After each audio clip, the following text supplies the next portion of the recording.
Welcome to Sampstra Top, the place to find top strategy games. Sometimes in the world of strategy games, the games can feel very similar to one another. You know, like you look at a subgenre and within that genre, they're all the same. So today I have for you top 10 strategy games like no other. Strategy games that break out of their own subgenre and they're just different.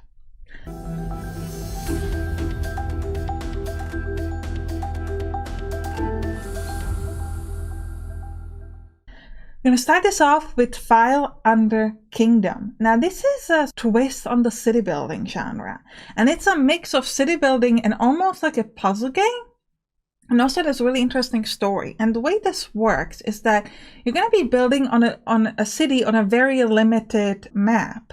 And you're going to be placing these different buildings. You will be gaining certain amount of points. Like if a building is adjacent to some other type of building, you will gain some points. And your job is to try to get enough points in the different areas. So there are points, for example, food and housing, and there are points for like military and etc. And you need to get enough points in order to be able to move to the next level. And in between these cities, there are going to be these different kind of like stories where different advisors are talking to each other, and they'll give you like bonus quests, and depending on whether you can fulfill them or not, it will adjust the story. It's quite interesting because it's a city builder, but it's also not.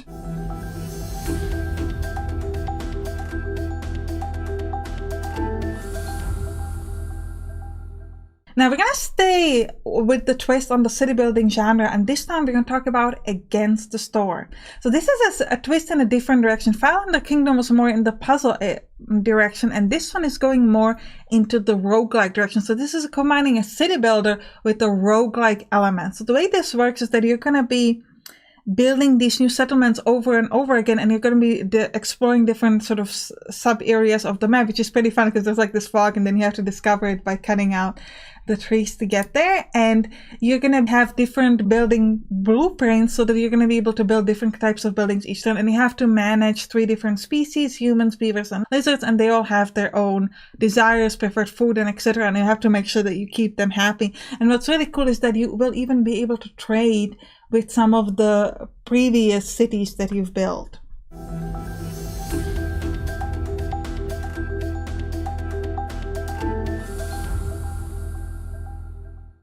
Dead Water Saloon.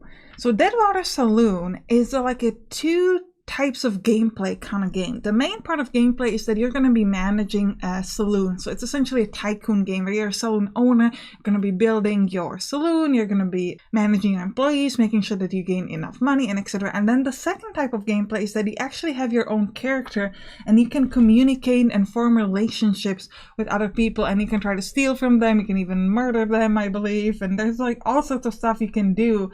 And it's quite interesting because it allows you to not only like have the tycoon aspect, but also kind of live in the town where you are and exist there. And you can also build gambling rooms and plenty of other things you would expect in a saloon, but we won't say out loud because we're classy on this channel.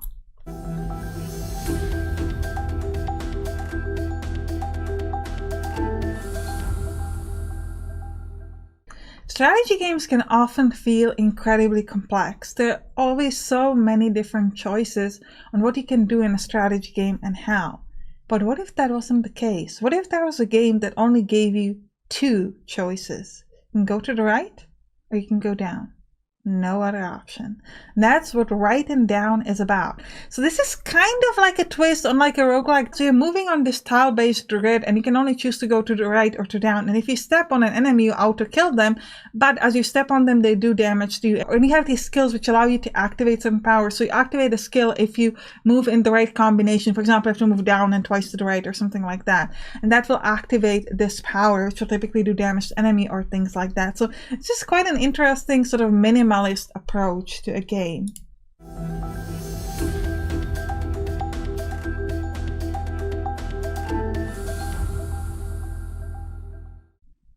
Stronghold's Dungeon.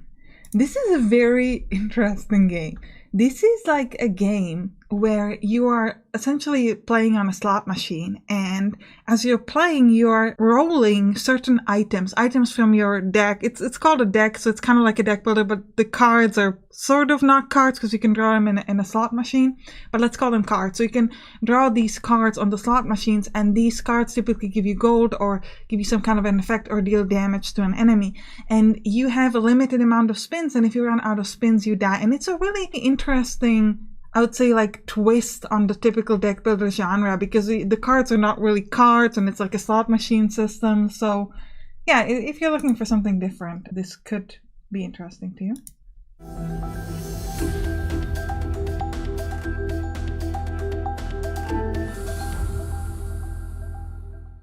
Before we go to the next one, remember to subscribe or you might end up dead in a grid. The next game we're going to talk about is Dead Grid. Now, don't worry, I'm not actually going to hurt you. I don't even know where you are. Or do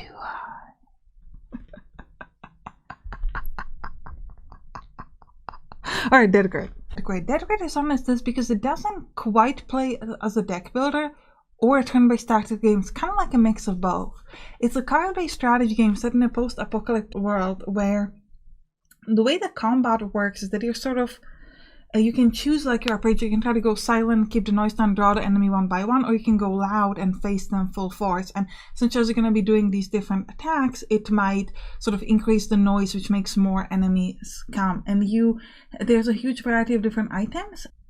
And the game has like these 3D environments where essentially as you attack, you can have this little like a zoom up. So it's almost like a cinematic-ish scene or like an attack, which I think is really cool and interesting. It's not like the biggest spin on the two subgenres, but it's not quite the typical deck building feel, because it's more like you have to gather these different items than you would be like picking up cards to play. It's more like you're equipping your characters with these different things.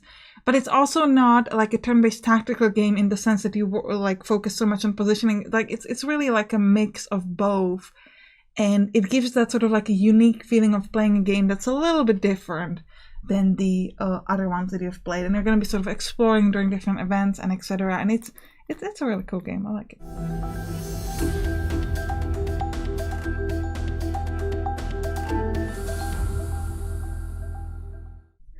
Now, time in strategy games is pretty straightforward. It's either turn-based or real-time, right?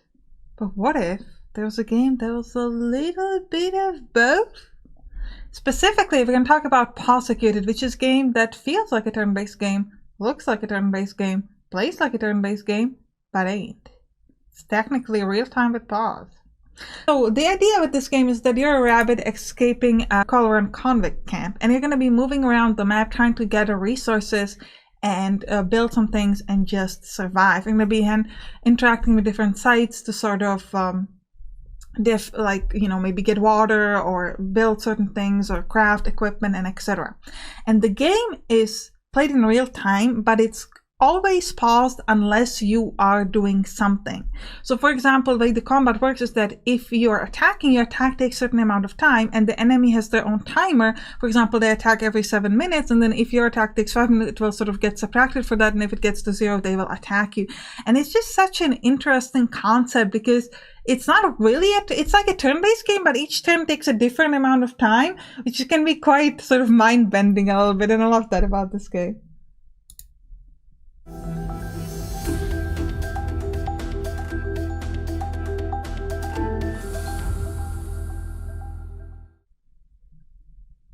Now, why would you build an evil lair? To keep myself warm while I come up with evil plans.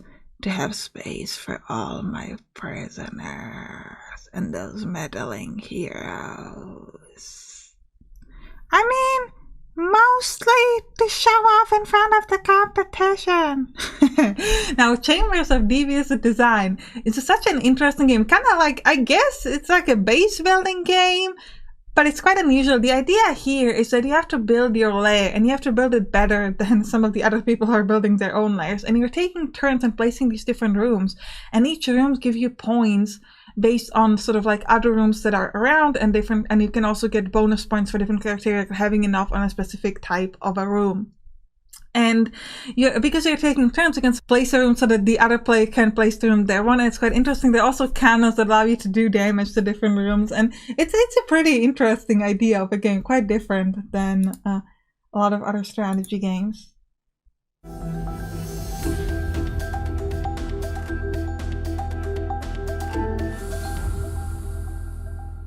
If you ever watched any sci-fi movie, you probably dreamed about having your own spaceship, because who wouldn't? And Cosmoteer lets you do just that. You can design and simulate a starship of your dreams, and you can fight with it in these like epic battles against AI if you're playing single player. And you can also have a fleet of units if you'd like. You also be managing your crew, so sort of make sure they are like moving around, and they're going to be carrying like the ammo and energy and etc. for your ships. And I played this in single player in a demo a few years ago, but the game since came out into early access, so the footage from the demo. So a lot of the other footage in this video is from my gameplays on my main channel. So if you want to see gameplays for these games, you can check out my main channel.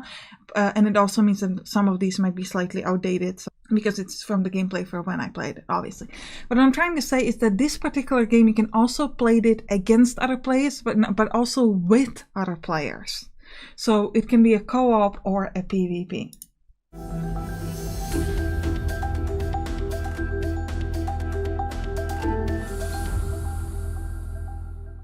Nemesis Lockdown. So as you can tell from my voice, this is probably going to be a scary one. This is a game where you're exploring an alien-infested space base, and it's a digital board game and also a strategy game, and it's absolutely fascinating. So the game is turn-based, and in each turn you can attack an enemy, you can run, you can interact with many different objects, like for example, you can interact with a computer, or you can... and you have two goals. One is to survive, and the second, you have some sort of an objective that you have to fulfill in the game. And the game is incredibly difficult because the aliens are very, very strong. And there is a huge variety of different rules. So for example, there are 3 ways for you to survive, and there are different contingencies. For example, that one of the way is essentially going to kill out anybody if they try it. So you have to figure out like which objective to try to fulfill and how to move around. And the game is quite scary. It has really cool cutscenes that can be really scary. And it can also be played online, like with other people in a cooperation, and also against other people. And it also has the single player mode where you're just going to try to survive against enemies. And the game is very complex. I can't really tell you all the rules in this minute, but it's a very interesting, and it's very unusual compared to typical strategy games. Okay, I hope you enjoyed this list. If you did, write it down in the comments. I'm still laughing about my dead grade bit. I don't know how I edited this, so it might be like the second game and not the last one, but I just did that and I still find it funny. Hey, look, sometimes you just gotta appreciate your own jokes. Anyway, if you're enjoying this, like I said, subscribe to this channel, or you can subscribe to my main channel if you prefer longer Let's Plays instead of these top lists. And yeah, just click on the right to watch some other top list or something. Just watch anything from my channel and I'll be happy. And I'll see you there. Bye bye. What is more to say?